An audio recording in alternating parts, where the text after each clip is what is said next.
What's up, gamers? If you clicked on this video, you probably already know what's going on with VRChat, but for people that don't know, I'll go ahead and give a quick rundown of the situation. VRChat, the dominant social VR platform for a long time, has come under fire after implementing an update to remove mod support and add easy anti-cheat. Users had previously used non-malicious mods to add quality of life improvements to the game. The dev team was too slow to add themselves. This is also detrimental to deaf users, as a mod many of them used had a speech-to-text function so they could understand other users, which now that's gone, so I guess they really can't even play the game.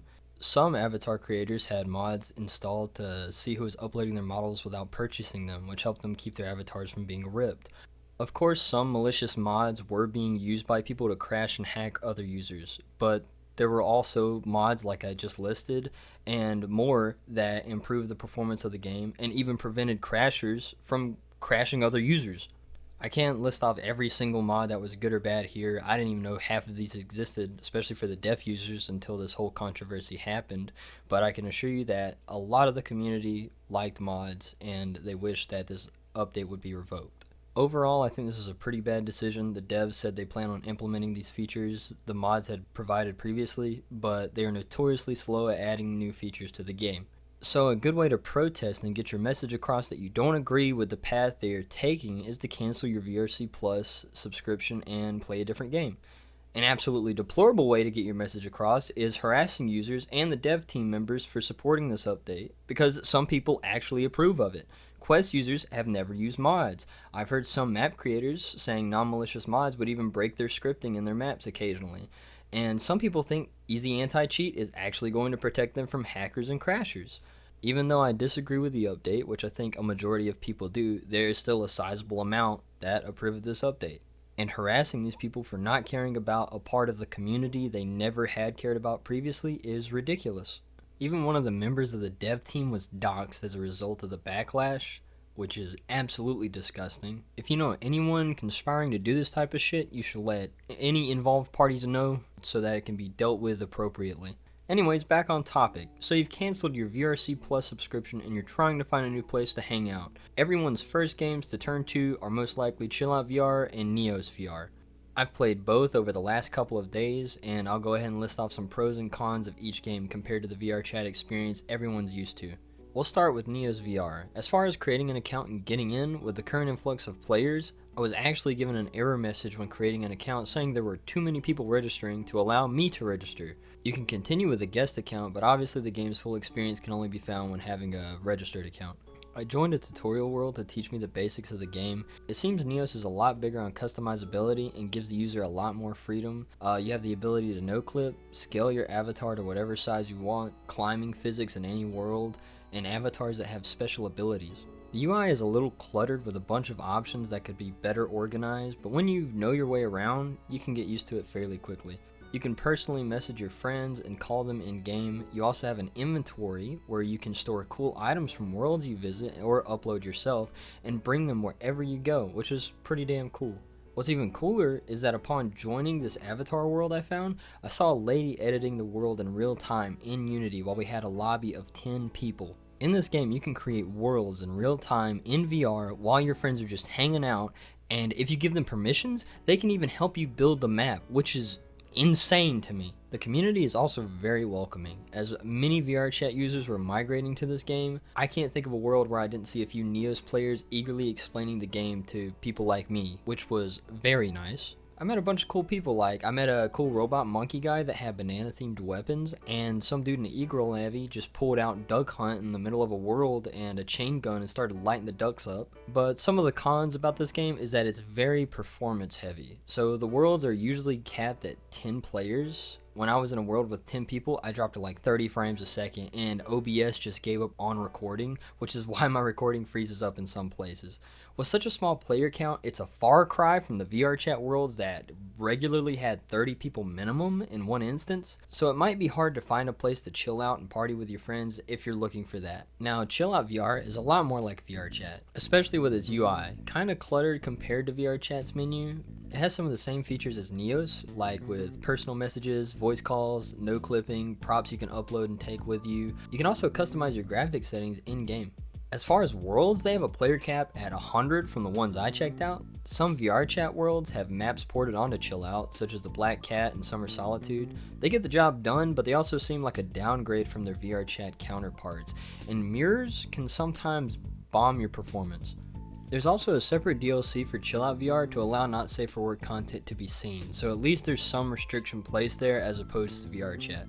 As far as the cons go, the servers were not ready for the migration of this many players. From this message, apparently from the dev team, they were in the middle of revamping their engine and networking components of the game, so it's completely understandable why these issues exist, but they're still issues. You need an account to play this game, and when trying to make one, even for me on my first day just trying to play it, it said the site I was trying to sign in on wasn't connecting to the host properly, and I just got lucky it worked on my second try. There's also issues when you get into the game as far as trying to join worlds. You preload them before you join, so if you find yourself trying to join multiple maps and you forget you were loading the previous one, you're going to be very confused when you try to load in a club world and then end up going to the Black Cat because you forgot you picked that one 10 minutes earlier. It's also hard to join on worlds with people in them. Every time I clicked on worlds with people, it always loaded me in the instance by myself. Eventually people would join in on me, but it took a long time for anybody to join. People's avatars are invisible when loading them, and if you have their avies hidden, there's no default placeholder avatar like VRChat's robot, nor is there a progression bar to show if you're even loading their avatar. I would also get an error message that said I wasn't connected to ChilloutVR's API, but after pressing buttons repeatedly, I could bypass that and join worlds and see online components. I know I listed off a lot of cons, but this game does have a lot of potential. This game is a lot more like VRChat and is definitely for you if you want to haul a large group of friends to hang out in a world together. Even though it's extremely buggy because this all happened so fast and during a time of some big changes for the game in general, if you can be patient in getting all of your friends logged in and in the same world, after that, it should be smooth sailing. Neos VR is a much more unique experience, focusing heavily on the user unleashing their creativity with their friends, and as a result of so much happening in real time, they are capped at a lower player count because of the heavy performance draw this game has. Aside from registration issues, its online functions seem to work seamlessly, at least in my case. Both are entirely worth your time. They run on Unity, so any worlds or avatars you have should be easily ported over to these games from what I hear. I'll be linking any resources I can find if you're interested in doing that. I'll also be linking their Patreons, so you can throw that VRC Plus money towards some dev teams that are actually in need of it right now.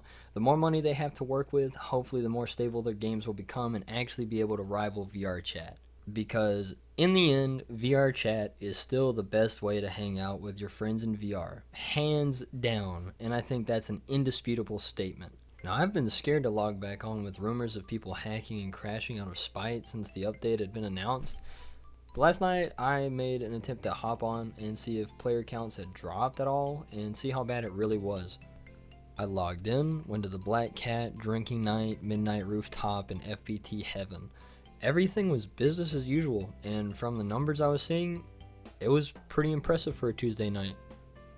I talked to some people in the Black Cat about if the hacking issue was really as prevalent as people were making it out to be. Like early last year. But I was just wondering, like, it's not bad with hackers or anything out here, is it? Just a crash. Last night before, like, when they announced, like, the It update can stuff, happen. yeah, there was a lot of people going in the worlds and crashing everybody before the update. Before the update? Okay, And that yeah. was just mostly yesterday. I'm glad it hasn't, made this place uninhabitable. That was my main worry. Yeah, like being able to fly and stuff, that was harmless, but like the crashes, I could understand why they're doing it. And because there's crashes, I understand like there's anti-crash too, but a lot of people are not gonna know how to do that. Yeah, that is true. Yeah, a lot of people do not know how to set up mods. And even if they do it, a lot of people will report them, so. Yeah. Oh, and Quest can't do it either. Yeah, Quest users, this doesn't affect them at all. They're just cruising.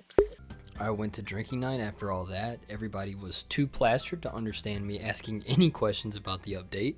Midnight Rooftop had some people that told me nobody cares about the new update and that hackers haven't been an issue at all. FBT Heaven had a sign showing their support for the update and the implementation of easy anti-cheat, and most people in there weren't really worried about the hackers either.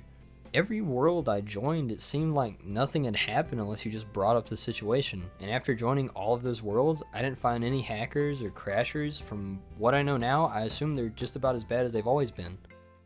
The Black Cat is still full of interesting characters, Drinking Night is still a whole world full of games no one plays because of a mirror, Midnight Rooftop looks fucking cool and has a pool table now, and FBT still has no bitches that actually work the pole.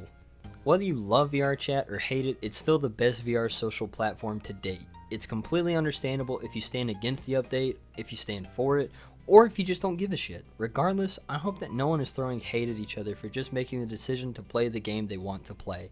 At the end of the day, I hope the information I've given you helps you make the decision you think is best to get the most out of your VR experience. And I wish the best to Neos VR and ChilloutVR, and I hope they do become some more formidable rivals for VRChat in the future. Thanks for watching. I'm Canadian, so we say like weird shit, you know? And you drink maple syrup, ride moose, stuff like that. I don't drink maple syrup, no. But I have ridden a moose before. Ridden a moose before? Fuck yeah! Bro, no I've way. also ridden a lion, though. I've also ridden a lion. Nah, that one's harder to believe. But it was like, Yeah, I sold him on the black market, bro. I'm sorry. What we do have is a shitty dad joke for you. Why is the bee's hair always so sticky?